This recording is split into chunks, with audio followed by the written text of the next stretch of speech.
विकास भट्ट आपके अपने YouTube channel SK maths classes पर आप सभी का स्वागत करता हूं।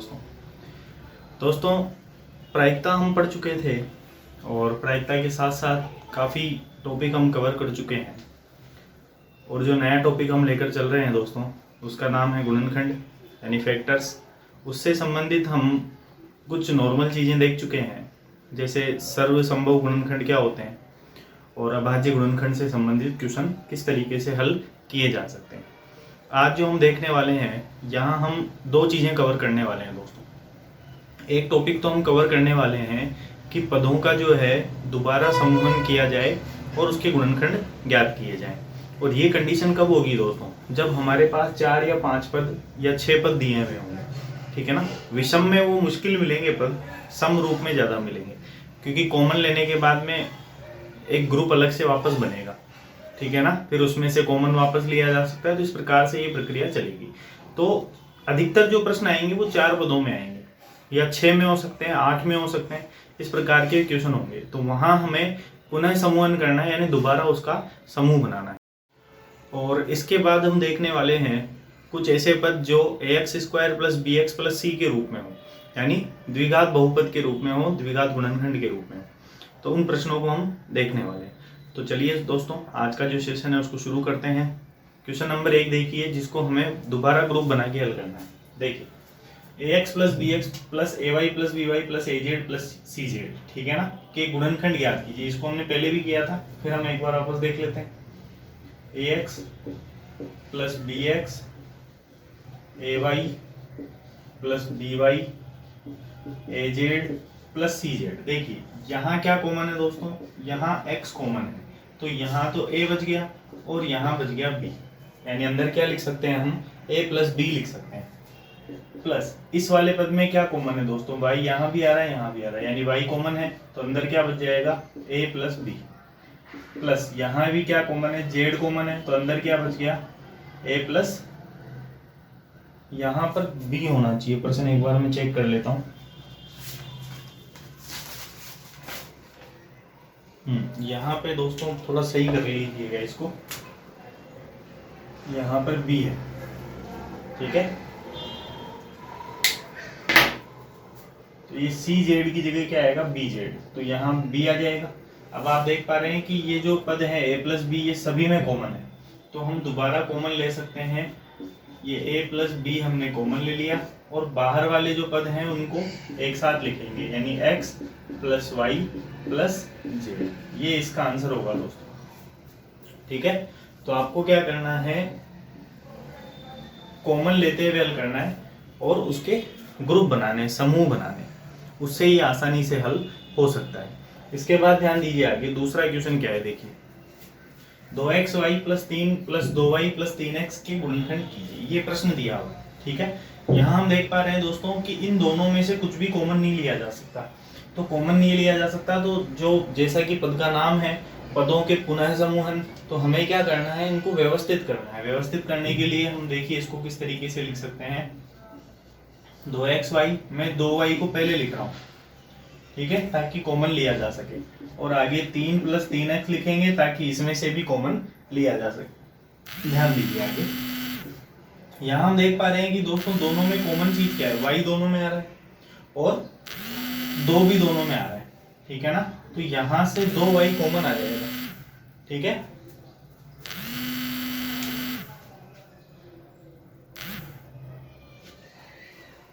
ध्यान दीजिए, तो यहाँ से 2y कॉमन आ जाएगा और अंदर क्या बचेगा, यहाँ बचेगा x, और यहाँ 2y हमने कॉमन ले लिया तो क्या बचेगा, 1 बच जाएगा, ठीक है। आगे ध्यान दीजिए, प्लस देखिए कॉमन लेने के बाद क्या बच रहा है, इसके लिए सबसे बढ़िया तरीका है कि आप उसमें भाग लगा लें। जैसे 2 से 2 कट गया, y से y कट गया, क्या बच गया, x बच गया। यहाँ 2 से 2 कट गया, y से y कट गया, क्या बच गया, 1 बच गया। भाग लगा रहे हैं इसलिए 1 आएगा, 0 नहीं आएगा। यहाँ कॉमन क्या आ रहा है दोस्तों, 3, तो 3 एकम 3, प्लस 3 से 3 कट गया, क्या बच गया दोस्तों, 1 + x बच गया, ठीक है। ध्यान दीजिएगा, इस पद को हम अगर सही तरीके से व्यवस्थित करें तो ऐसे भी लिख सकते हैं।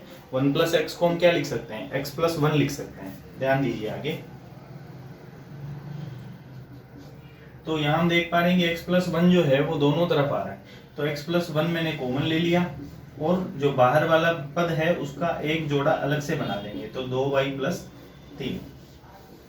तो दोस्तों इसका आंसर ये आ जाएगा, ठीक है, x+1 और 2y+3। इस तरीके से हम उसको हल कर सकते हैं। हमें क्या करना है, हमें सीधे से तरीके से दोस्तों क्या करना है, जहां से कॉमन लिया जा सकता है उन पदों को एक साथ लिखते हुए हल करना है। आगे वाले प्रश्न को देखिए, ये प्रश्न दिया हुआ है। अब हम यहाँ देख पा रहे हैं कि इसमें से कॉमन लिया जा सकता है, तो हम देखते हैं हल करके, ठीक है। देखिए तो यहां से एक तो y कॉमन हमें दिख रहा है, 6 और 4 में से क्या कॉमन है दोस्तों, 6 और 4 में 2 कॉमन है, 2 का भाग लगाया जा सकता है। इसमें आपको पता नहीं चलता है। देखो कॉमन संख्या में कॉमन किसको लिया जाएगा, संख्या में कॉमन उसको लिया जाएगा जो उसका मस्य होगा, और 6 और 4 का मस्य आप जब हल करके देखेंगे तो कितना आएगा दोस्तों, 2 आएगा, ठीक है ना।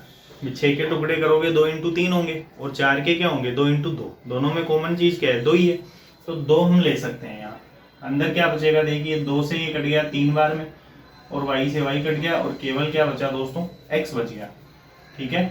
y से y कट गया, 2 दूने 4, यानी यहाँ मैं लिख सकता हूँ 2। यहाँ तक भी आपको प्रॉब्लम नहीं होनी चाहिए। आगे ध्यान दीजिए, प्लस 6 और 9 में से कॉमन क्या लिया जा सकता है, 3 लिया जा सकता है। x तो कॉमन आएगा नहीं क्योंकि x इसमें है इसमें नहीं है, और कॉमन होने के लिए दोनों में होना आवश्यक है, ठीक है। तो 6 और 9, क्योंकि 6 को हम क्या लिख सकते हैं दोस्तों, 2 × 3, और 9 को क्या लिखेंगे, 3 × 3, और दोनों में कॉमन क्या हुआ, 3 हो गया। तो 3 हम कॉमन लेते हैं, भाग लगाने पे देखिए क्या हो गया, 3 दूने 6 और -3 × 3 9, यानी 2 - 3x। यहाँ तक आपके क्लियर हो जाना चाहिए, ठीक है। अब समझिए, यहाँ से हम यहाँ देख पा रहे हैं कि ये जो दोनों पद हैं ये कॉमन नहीं है, जबकि जिस विधि से हम पढ़ रहे हैं उसमें कॉमन आना चाहिए, जबकि ये कॉमन नहीं है दोस्तों। तो कॉमन हम इसको बनाने के लिए क्या करेंगे, देखिए यहाँ 3x इसमें भी आ रहा है इसमें भी आ रहा है, 2 इसमें भी है उसमें भी है, अंतर केवल इतना सा है कि ये प्लस में आ रहा है, इधर ये माइनस में आ रहा है, यानी चिन्ह उल्टे हैं। तो हमें क्या करना है, बिल्कुल सिंपल सा काम करना है, 2y 3x - 2, यहाँ प्लस की जगह क्या कर देंगे दोस्तों, माइनस कर देंगे। यानी क्या किया मैंने अंदर से माइनस कॉमन ले लिया, और अंदर से माइनस कॉमन लेने पर ये जो अंदर का माइनस बाहर निकालेंगे तो माइनस से प्लस गुणा होके क्या हो जाएगा दोस्तों, माइनस हो जाएगा। और जैसे ही मैं अंदर से माइनस कॉमन लूंगा तो अंदर वाले जो संख्याएं हैं उनके चिन्ह क्या हो जाएंगे दोस्तों, उल्टे हो जाएंगे। तो यहाँ आ जाएगा क्या, 3, और यहाँ क्या हो जाएगा, देखिए दोस्तों माइनस का 3x तो हो जाएगा प्लस का 3x, और प्लस का 2 हो जाएगा माइनस के 2। अब ये समान बन जाएगा, तो हमें कॉमन लेते हुए उसको क्या कर लेना है, समान बना लेना है। आगे देखिए, तो ये हो जाएगा दोस्तों, अब ये कॉमन हो गया, 3x - 2 दोनों तरफ आ रहा है, तो हम 3x - 2 लिखेंगे एक बार, ठीक है। ये हमने कॉमन ले लिया, और जो बाहर वाला पद है उसके हम अलग से जोड़े बना लेंगे, 2y - 3। तो इसके जो गुणनखंड है दोस्तों वो ये प्राप्त होंगे, 3x - 2 और 2y - 3। तो इस तरीके से हमें हल करना है, किस विधि के द्वारा दोस्तों, पदों के समूहन द्वारा। तो पदों का समूह बनाते हुए हमें इस प्रकार से हल करना है प्रश्नों को। तो उम्मीद है कि आपको ये समझ में आया होगा, और मैंने आपको समझा दिया है कि पद जो है वो 4, 6, 8 यानी सम संख्याओं के रूप में हमें मिलेंगे, और हमें वहाँ केवल क्या करना है, उसको रीअरेंज करना है, वापस उनको जमाना है और कॉमन लेते हुए हल करना है। बहुत आसानी से हम हल कर पाएंगे, ठीक है दोस्तों। और अधिकतर यहाँ से क्वेश्चन बहुत कम पूछा जाता है, और पूछा जाएगा तो हमारे लिए बहुत इजी होगा वो, ठीक है। तो आप इसको नोट कीजिए, फिर मैं आगे की चर्चा आपसे करता हूँ।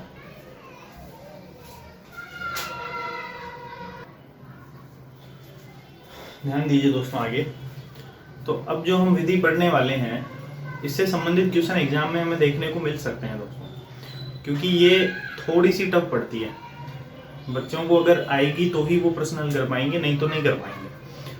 और अगर बेसिकली मैं बात करूं तो ये मान के चलिए कि यहाँ से जो क्वेश्चन पूछे जाते हैं वो या तो सर्व समीकरण से संबंधित पूछे जाते हैं या फिर यहाँ से पूछे जाते हैं, दोनों में से प्रश्न ज्यादा पूछे जाते हैं दोस्तों। तो जो टॉपिक हम पढ़ने वाले हैं उसका क्या नाम है दोस्तों, त्रिपदीय व्यंजकों के गुणनखंड। और त्रिपदीय व्यंजकों के गुणनखंड जो होंगे वो किस रूप में होंगे, ax² + bx + c के रूप में। तो हमें इक्वेशन लिखी हुई मिलेगी जिसको हम द्विघात समीकरण बोलते हैं, उसको हमें हल करना है। और वहाँ भी कंडीशन क्या होगी दोस्तों, पूर्ण वर्ग नहीं होने पर ये विधि काम में आती है। पूर्ण वर्ग का मतलब समझ रहे हैं आप, जैसे मान लीजिए ये 6 है, तो इस 6x² को हम पूर्ण रूप से स्क्वायर नहीं लिख सकते। अगर पूर्ण रूप से स्क्वायर लिख पाते और इसको पूर्ण रूप से स्क्वायर लिख पाते तो ये क्या हो जाता दोस्तों, ये हो जाता है, यहाँ पे क्या लिख सकते थे, इसको यहाँ लिख सकते थे हम a + b का होल स्क्वायर, जिसको हम क्या बोलते हैं दोस्तों, a² + 2ab + b²। तो वो कंडीशन कब होगी दोस्तों, जब पूर्ण वर्ग रूप में उसको लिखा जा सकता है, तब उसको हम ऐसे लिख सकते हैं। लेकिन यहाँ ऐसी कंडीशन नहीं है, वर्ग लिख ही नहीं सकते उसका, इसीलिए जहाँ पर वर्ग नहीं लिखा जा सकता वहाँ पर ये विधि काम में आएगी। इसलिए ये इम्पोर्टेंट विधि है दोस्तों, तो ध्यान दीजिए, बहुत अच्छे से मैं समझाऊंगा आपको, बहुत ध्यान से इसको देखिएगा, क्योंकि दोस्तों थोड़ी मुश्किल विधि है। एक बार अगर आपके समझ में आ गई तो बहुत आसान हो जाएगी आपके लिए। ध्यान दीजिए, यहाँ हमें क्या करना है, देखिए सबसे पहले मैं समीकरण लिख देता हूँ, 6x² + 19x + 15, ये हमारी समीकरण है। इसके हमें गुणनखंड ज्ञात करना है। ध्यान दीजिए, गुणनखंड ज्ञात करने के लिए दोस्तों 2 शर्तें हमें लगानी पड़ती है, ठीक है ना। जिस विधि से मैं आपको समझा रहा हूँ ये इसकी सबसे बड़ी विधि है। और भी तरीके होते हैं, वैदिक विधियों से भी हल किए जा सकते हैं, लेकिन सामान्य तरीके से इसी तरीके से हल किया जाता है गुणनखंड विधि को। तो गुणा करने पर क्या शर्त होती है दोस्तों, गुणा करने पर एक तो हमें याद रखना है x² वाला पद, x² वाला पद इंटू अचर पद, ठीक है, x² वाला पद इंटू अचर पद। तो क्या हो जाएगा, ध्यान दीजिए इसमें, देखिए आगे, तो x² वाला पद इंटू अचर पद, ध्यान दीजिए यहाँ। तो x² वाला पद क्या है दोस्तों, x² वाला पद है 6x² इंटू अचर पद क्या है दोस्तों 15। तो 15 इंटू 6 कितना हो गया 90। तो 90x² इसको लाना है हमें, यानी गुणा करने पर क्या आना चाहिए 90x² आना चाहिए, ठीक है। जोड़ने या घटाने पर क्या आना चाहिए, जोड़ने या घटाने पर आना चाहिए x वाला पद, x वाला पद, जो कि क्या हो गया दोस्तों 19x हो गया। अगर यहाँ पे प्लस माइनस के चिन्ह होते तो हम जरूर लगाते, लेकिन ये सारा ही प्रश्न जो है वो प्लस में है, इसलिए हम सीधे प्लस में लिखेंगे, माइनस होने पर आप माइनस लिखें।